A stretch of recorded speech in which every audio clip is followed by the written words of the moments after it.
আজি কাজলগাঁৱত আমাৰ PHC division ইয়াৰ অফিচটো ইনাগুৰেট কৰিছে আৰু ইয়াত আমি চবে উপস্থিত হৈছোঁ।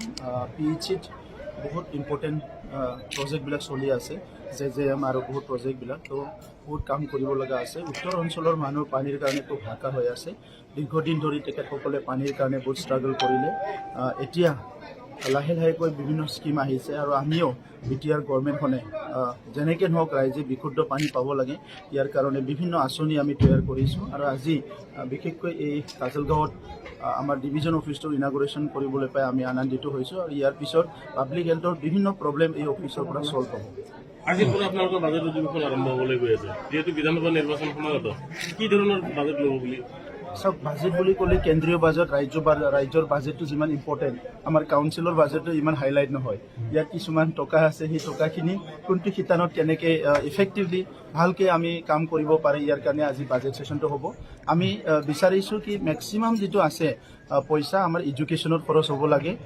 এডুকেশ্যন আৰু ইকনমি যিটো আছে কি ইনকাম জেনেৰেট কৰাৰ কাৰণে আমি চিন্তা কৰিছোঁ।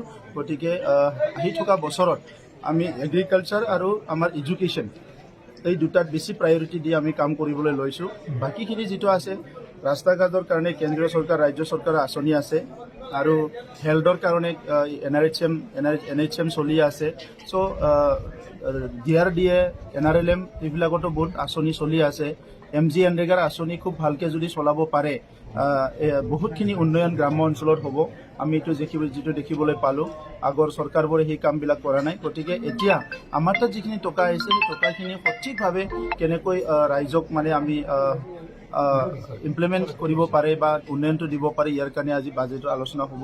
আৰু আজি আপোনালোকৰ আগত মই এটা কথা ঘোষণা কৰিব বিচাৰিছোঁ যে নিৰ্বাচনৰ সময়ত আমি কৈছিলোঁ কি ইয়াত থকা বিভিন্ন জাতি জনগোষ্ঠীৰ কাৰণে আমি এটা উন্নয়ন বৰ্ড, ডেভেলপমেণ্ট বৰ্ড গঠন কৰিম আৰু অতি শীঘ্ৰে আমি সকলো জনগোষ্ঠীৰ কাৰণে উন্নয়ন বৰ্ডটো গঠন কৰিবলৈ গৈ আছোঁ।